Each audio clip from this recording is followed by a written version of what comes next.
वैसे जरूरी नहीं है, लेकिन वीडियो को लाइक या फिर डिसलाइक करने की कोशिश जरूर किया करें। तो जैसे इस मूवी का स्टार्ट होता है, हमें मूवी का मेन कैरेक्टर सियोंग दिखाया जाता है और उसकी बेटी का बर्थडे होता है। इसीलिए सियोंग की मदर उसे कुछ पैसे देती है ताकि वो अपनी बेटी को डिनर पर ले जा सके। लेकिन अब सियोंग को और पैसों की जरूरत होती है, तो इसीलिए वो अपनी मदर का ATM कार्ड चुरा लेता है। इसके बाद वो अपनी मदर के सारे पैसे चुरा लेता है और पैसों को वो लगा देता है हॉर्स राइडिंग में, और इस गेम में वो 4 मिलियन वॉन जीत जाता है। अब सियोंग ने एक कंपनी से बहुत सारे पैसे उधार ले रखे थे, तो इसीलिए वही लोग उसके पीछे पड़ जाते हैं। इसके बाद वो सियोंग को पकड़ ही लेते हैं और वो उसे काफी मारते हैं। और जब सियोंग उनके पैसे लुटाने के लिए अपने पॉकेट्स चेक करता है, तो वो देखता है कि उसके पास तो पैसे हैं ही नहीं, यानी वो वाले पैसे जिसने हॉर्स राइडिंग में जीते थे। और तब उसे याद आता है कि जब वो इन लोगों से बचकर भाग रहा था तो वो एक लड़की से टकरा गया था, तो जरूर उसी लड़की ने ही उसकी जेब काट ली। अब क्योंकि सियोंग के पास पैसे तो होते ही नहीं, तो इसीलिए वो लोग उसे 1 महीने का और टाइम देते हैं जिसमें कि वो उनके पैसे लौटा दे। इसके बाद सियोंग कुछ पैसों का अरेंज करता है और अपनी बेटी को डिनर पर ले जाता है। इसके बाद सियोंग जल्दी से स्टेशन पर पहुंचता है, लेकिन अनलकीली उसकी ट्रेन तो मिस हो गई थी। और जब सियोंग वहाँ पर बैठकर ट्रेन के आने का वेट कर रहा था कि तभी अचानक से उसके पास एक आदमी आता है, और ये अननोन पर्सन था, यानी सियोंग उसके बारे में कुछ नहीं जानता था। फिर वो अननोन पर्सन सियोंग को कहता है कि मैं तुम्हारे साथ एक गेम खेलना चाहता हूँ। वो सियोंग को कहता है कि अगर तुम इस गेम में जीत गए तो मैं तुम्हें 1 लाख वॉन दूंगा। तब इतने सारे पैसों का सुनकर सियोंग ये गेम खेलने के लिए एग्री हो जाता है। इसके बाद सियोंग काफी मार खाने के बाद ये गेम जीत जाता है, यानी वो 1 लाख वॉन हासिल कर लेता है। इसके बाद वो अननोन पर्सन सियोंग को एक कार्ड देता है, ये कहते हुए कि अगर तुम और पैसे जीतना चाहते हो तो इस कार्ड पर जो नंबर लिखा हुआ है उस पर कांटेक्ट करना। इसके बाद सियोंग जब अपने घर जाता है तो उसकी मदर उसे कहती है कि तुम्हारी बेटी अगले साल अपने स्टेप फादर के साथ US में शिफ्ट हो रही है। यहाँ पर हमें ये पता चलता है कि सियोंग की डिवोर्स हो गई है और उसकी वाइफ ने दूसरी शादी भी कर ली है। लेकिन सियोंग कभी भी ये नहीं चाहता था कि उसकी बेटी उससे दूर जाए, लेकिन उसे बहुत सारे पैसे चाहिए होते हैं अपनी बेटी की कस्टडी वापस लेने के लिए, तो इसीलिए सियोंग उस कार्ड वाले नंबर पर कॉल करता है। इसके बाद सियोंग को एक गाड़ी में लाया जाता है जहाँ पर और भी लोग थे, लेकिन फिर उन सारे लोगों को बेहोश कर दिया जाता है। और जब उन सब लोगों की आँख खुलती है तो वो खुद को एक फैसिलिटी में पाते हैं जहाँ टोटल 456 लोग थे, और वो वहाँ पर एज अ प्लेयर थे क्योंकि उन सबको एक यूनिफॉर्म भी पहनाया हुआ था। इस फैसिलिटी का होस्ट यानी लीडर एक आदमी था जो कि फ्रंट मैन था वहाँ पर, और वो सब पर नजर रख रहा था। अब यहाँ पर एक कॉमन चीज थी कि जितने भी लोगों को वहाँ पर लाया गया था उन सब ने कर्जे लिए हुए थे बहुत ज्यादा। सियोंग वहाँ पर प्लेयर नंबर 1 से मिलता है जो कि एक बूढ़ा आदमी था। उस बूढ़े आदमी को ब्रेन ट्यूमर था, यही वजह थी कि वो यहाँ पर आया था क्योंकि उसकी लाइफ तो वैसे भी खत्म ही होने वाली थी। इसके बाद वहाँ पर 2 प्लेयर्स जिनमें लड़की का नाम सैब्यूक और लड़के का नाम जेंग होता है, उनके बीच फाइट होती है। अब यहाँ पर सैब्यूक वही लड़की थी जो सियोंग के पैसे लेकर भाग गई थी, यानी उसी ने उसकी जेब काटी थी। सियोंग तो उसे देखते ही पहचान लेता है, इसीलिए वो अपने पैसे मांगने के लिए उसके पास जाता है। तभी वहाँ पर कुछ गार्ड्स आ जाते हैं जिन्होंने पिंक कलर का यूनिफॉर्म पहना था और उनके फेस अच्छी तरह से कवर्ड थे। गार्ड्स उन सभी प्लेयर्स को बताते हैं कि तुम्हें यहाँ पर टोटल 6 गेम्स खेलनी होंगी और जो इस गेम का विनर होगा उसे बहुत सारे पैसे मिलेंगे।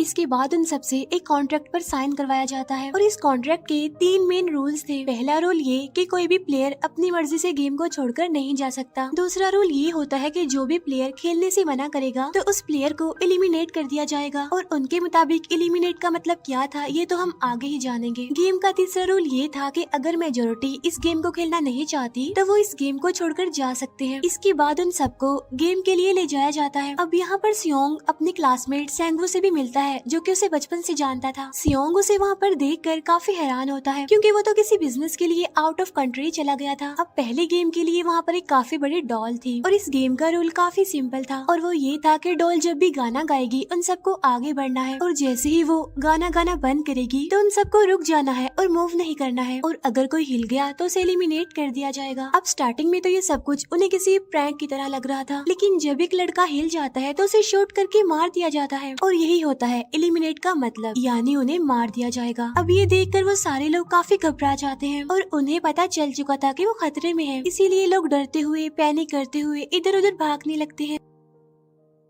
लेकिन अब क्योंकि गेम का रूल था, इसीलिए जो भी हिलता है उसे मार दिया जाता है और जितने भी सर्वाइवर होते हैं वो किसी न किसी तरह इस गेम को कंप्लीट कर ही लेते हैं। लेकिन जो लोग मर जाते हैं उनकी डेड बॉडीज को वहाँ से ले जाया जाता है और अब 456 प्लेयर्स में से सिर्फ 255 ही रह गए थे। अब क्योंकि वो सारे प्लेयर्स इतना ज्यादा डर जाते हैं कि अब कोई भी गेम खेलना नहीं चाहता था। लेकिन जैसा कि रूल नंबर 3 था कि अगर मेजोरिटी चाहे तो वो ये गेम स्किप कर सकती है, तो इसीलिए उनका लीडर यानी फ्रंटमैन वोटिंग करवाता है। लेकिन इससे पहले उन्हें प्राइज मनी दिखाई जाती है, यानी जो विनर को मिलेगी। लेकिन इन केस अगर कोई गेम को छोड़कर चला जाएगा तो ये सारे पैसे मरे हुए प्लेयर्स की फैमिलीज को मिल जाएंगे और ये prize money total 45 billion won होती है। इसके बाद वोटिंग करवाई जाती है जिसमें मेजोरिटी इस गेम को खेलना नहीं चाहती थी, तो इसीलिए गेम को यहीं पर स्टॉप कर दिया जाता है। लेकिन अगर कभी फ्यूचर में वो लोग चाहें तो इस गेम को रीज्वाइन कर सकते हैं। इसके बाद सभी लोगों को उनके घरों पर छोड़ दिया जाता है। नेक्स्ट डे सियोंग पुलिस स्टेशन जाता है और वहाँ पर वो पुलिस को सारी बात बता देता है। लेकिन उन लोगों को सियोंग की बातों पर यकीन नहीं होता और उल्टा वो लोग उसे पागल समझने लग जाते हैं। इसके बाद सियोंग उन्हें वही वाला कार्ड दिखाता है, लेकिन हैरान कर देने वाली बात तो ये है कि उस पर जो नंबर था वो रॉन्ग था। इसके बाद सियोंग जब घर जाता है तो उसकी मदर वहाँ पर नहीं होती। उधर सियोंग का क्लासमेट सेंगवू अपनी मदर को छुपकर देख रहा होता है और तभी वहाँ पर सियोंग भी आ जाता है। यहाँ पर सेंगवू अपसेट होते हुए सियोंग को बताता है कि मेरे ऊपर 6 बिलियन का कर्ज है। वो बताता है कि मैंने क्लाइंट्स के पैसे लेकर स्टॉक मार्जिन में लगा दिए थे, लेकिन अनलकीली वो सारे पैसे डूब गए। और तभी सियोंग के पास हॉस्पिटल से कॉल आती है। सियोंग की मदर का पाँव काफी इंजर्ड था, लेकिन डायबिटीज का ट्रीटमेंट ना होने की वजह से उनकी चोट और ज्यादा बढ़ गई। तब डॉक्टर सियोंग को बताते हैं कि तुम्हारी मदर का ट्रीटमेंट हो सकता है, लेकिन इसके लिए हमें इनका पाँव काटना होगा। लेकिन इस ऑपरेशन में बहुत सारे पैसे लगने वाले थे। लेकिन जाहिर सी बात है सियोंग के पास इतने पैसे तो होते नहीं। इवन उसने तो अपनी मदर के इंश्योरेंस के पैसे भी उड़ा दिए थे। तब इसीलिए सियोंग पैसे मांगने के लिए अपनी वाइफ के पास जाता है, लेकिन उसकी वाइफ उसे पैसे देने से इनकार कर देती है। फिर उसकी वाइफ अपने हस्बैंड को बताती है कि सियोंग आया था पैसे मांगने के लिए और तभी उसका हस्बैंड सियोंग को पैसे देने आता है। साथ साथ उसे ये भी कहता है कि मेरी फैमिली से दूर रहो। लेकिन सियोंग उसे मारने लगता है और तभी उसकी बेटी भी वहाँ पर आ जाती है। इसके बाद सियोंग का एक फ्रेंड अपने बॉस के पास पैसे मांगने जाता है, लेकिन उसका बॉस उसे पैसे देने से मना कर देता है, तो इसीलिए उन दोनों के बीच फाइट होने लगती है। इस फाइट के दौरान उसके बॉस का हाथ मशीन में आ जाता है, तो मौके का फायदा उठाकर सियोंग का फ्रेंड पैसे लेकर वहाँ से भाग जाता है। फिर इसके बाद सियोंग का फ्रेंड अपने घर आकर अपनी वाइफ को कहता है कि पहली फ्लाइट लो और जाओ यहाँ से। इसके बाद सईब्यूक एक एजेंट से मिलती है, क्योंकि उसने अपनी मदर को नॉर्थ एरिया से साउथ एरिया में लाना था। सईब्यूक वही लड़की जिसने सियोंग की जेब काटी थी, लेकिन यहाँ अपनी मदर को लाने के लिए सईब्यूक को बहुत सारे पैसों की जरूरत थी। अब सईब्यूक का एक छोटा भाई भी होता है जिससे उसने प्रॉमिस किया होता है कि मैं मदर को जरूर ले आऊंगी। इसके बाद हमें एक ऑफिसर दिखाया जाता है और इस ऑफिसर का भाई कुछ टाइम से मिसिंग था, इसीलिए वो ऑफिसर अपने भाई के घर जाता है, जहाँ उसे पता चलता है कि उसका भाई तो पिछले कुछ दिनों से अपने घर पर भी नहीं आया। और जब वो ऑफिसर घर को चेक कर रहा होता है तो उसे एक कार्ड मिलता है वहाँ पर, और इस ऑफिसर ने सेम ऐसा ही कार्ड पुलिस स्टेशन में सियोंग के पास भी देखा था, तो इसीलिए वो ऑफिसर सियोंग के पास जाकर उससे इस बारे में पूछता है, लेकिन सियोंग उसे कुछ नहीं बताता। इसके बाद सियोंग जब अपने घर जाता है तो उसे वो कार्ड दोबारा मिल जाता है वहाँ पर। अब सियोंग डिसाइड करता है कि वो दोबारा से उस गेम को ज्वाइन करेगा, इसीलिए सभी प्लेयर्स को एक शिप के पास ले जाया जाता है। इधर ही वो ऑफिसर भी गाड़ियों का पीछा करते हुए उस शिप तक आ जाता है। वो एक गार्ड को मारकर उसे पानी में फेंक देता है। इसके बाद उन सभी प्लेयर्स को एक आइलैंड पर मौजूद फैसिलिटी में लाया जाता है। अब यहाँ पर उन्हें जरा भी अंदाजा नहीं था कि अगला गेम कौन सा होगा और उसे कैसे खेला जाएगा। इसके बाद वो लोग अपनी अलग अलग टीम्स बना लेते हैं। रात को सईब्यूक और उसकी फीमेल फ्रेंड वॉशरूम जाते हैं। यहाँ पर सईब्यूक गार्ड्स की नजरों से बचते हुए उस फैसिलिटी को एक्सप्लोर करने लगती है। तभी वो देखती है कि गार्ड्स बड़े बड़े बर्तनों में कुछ बना रहे हैं,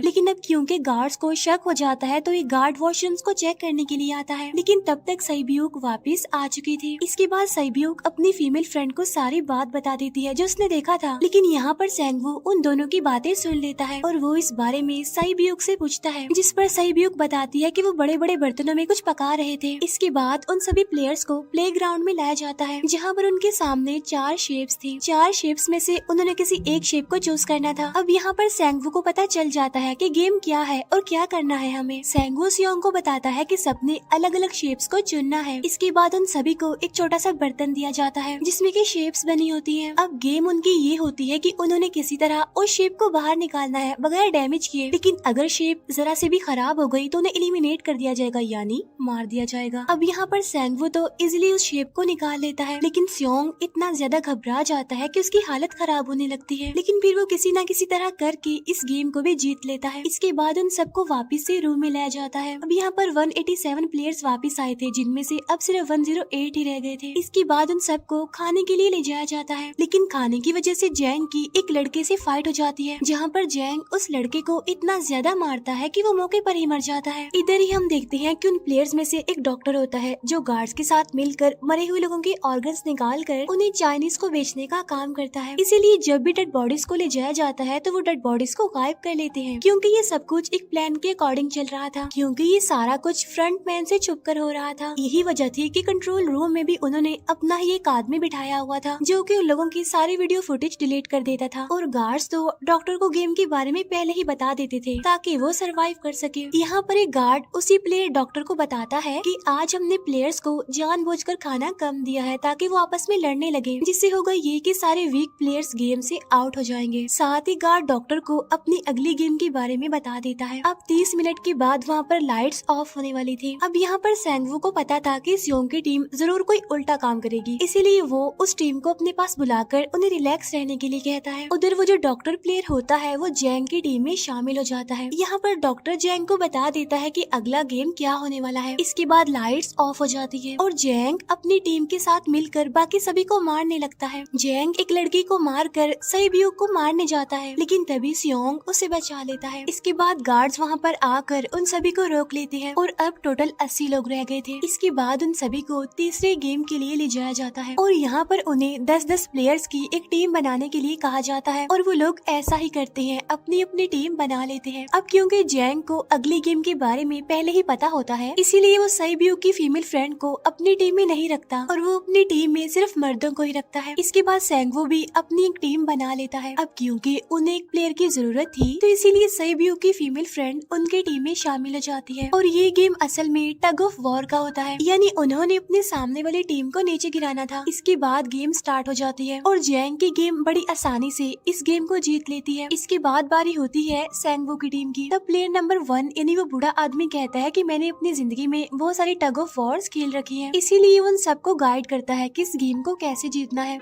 तो इसीलिए वो लोग किसी न किसी तरह करके इस गेम को जीत जाते हैं। फिर दिखाया जाता है कि 30 मिनट के बाद दोबारा से लाइट्स ऑफ हो जाएंगी, जिस पर सेंगवू उन सबको कहता है कि रेडी रहना। तो इसीलिए वो डिसाइड करते हैं कि एक एक करके हम पहरा देंगे। अब जैंग की टीम में एक से बढ़कर एक चालाक प्लेयर था, तो इसीलिए जैंग को डर होता है कि कहीं उसकी टीम उसे ही साइड पर न लगा दे, यानी उसे ही अपने रास्ते से न हटा दे।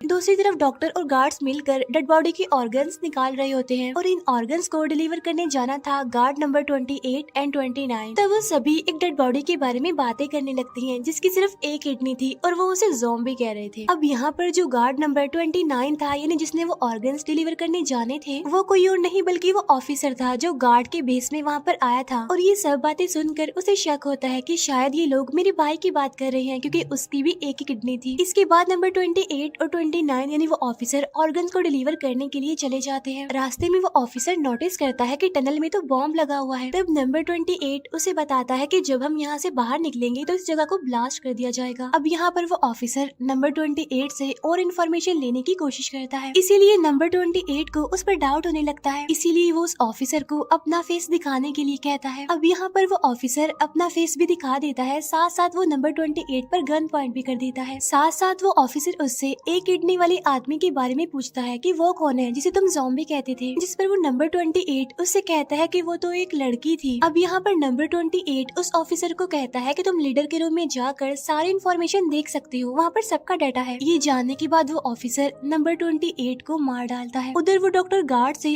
अगली गेम के बारे में पूछता है, लेकिन इस बार गार्ड्स को भी अगली गेम के बारे में पता नहीं होता। तब इसीलिए डॉक्टर को गुस्सा आ जाता है और वो एक गार्ड को पकड़ लेता है और उनकी फाइट होने लगती है। इसी फाइट में डॉक्टर डॉक्टर उस गार्ड को मार कर वहाँ से भाग जाता है। इसके बाद एक गार्ड भी उसका पीछा करता है और वो दोनों प्लेग्राउंड में आ जाते हैं। यहाँ पर गार्ड डॉक्टर को अपनी बातों में फंसा कर उसे मारने वाला होता है, लेकिन तभी लीडर यानी फ्रंटमैन आकर उसे मार डालता है और बाद में वो उस डॉक्टर को भी मार डालते हैं। साथ साथ इन्हें वहीं पर नंबर 28 की डेड बॉडी भी मिल जाती है, जिससे इन्हें ये पता चल जाता है कि फैसिलिटी में कोई घुस गया है। उधर वो ऑफिसर लीडर यानी फ्रंटमैन के रूम तक पहुंच जाता है। तब वो चेक करते करते एक ऐसे रूम में जाता है जहाँ पर सबके रिकॉर्ड्स थे, और जब वो ऑफिसर रिकॉर्ड चेक कर रहा होता है तो उसे सभी विनर्स की एक लिस्ट मिलती है, जिसमें उसके भाई का भी नाम था, यानी वो भी कभी विनर था। उधर सभी प्लेयर्स को 4th गेम के लिए ले जाया जाता है, जहाँ पर उन सबको अपना अपना पार्टनर चुनने के लिए कहा जाता है, और वो प्लेयर्स करते भी ऐसा ही है, अपना अपना पार्टनर चुन लेते हैं। सहीब्यूक की फीमेल फ्रेंड भी अपना पार्टनर ढूंढने की कोशिश करती है, लेकिन कोई भी उसका पार्टनर बनने को तैयार ही नहीं था। इसके बाद सभी प्लेयर्स को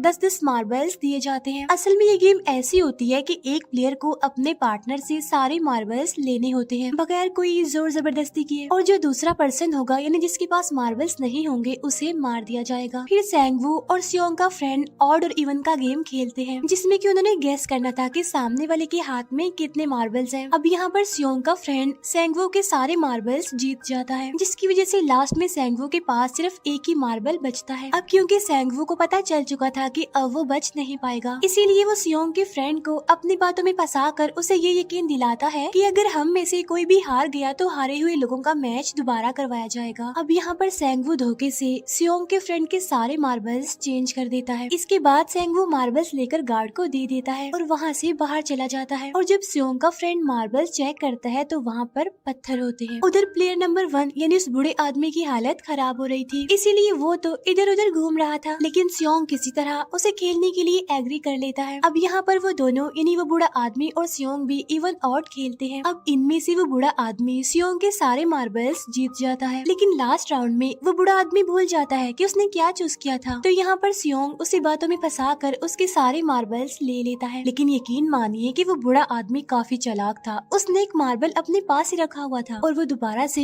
इधर उधर घूमने लगता है। अब यहाँ पर सियोंग उसे रिक्वेस्ट करता है कि प्लीज मेरे साथ एक और गेम खेलो ना। तब यहाँ पर वो बूढ़ा आदमी कहता है कि मुझे पता है कि तुमने सारे मार्बल्स धोखे से लिए हैं मुझसे। वो कहता है कि मुझे सब पता था, बस मैं पागल बनने की एक्टिंग कर रहा था।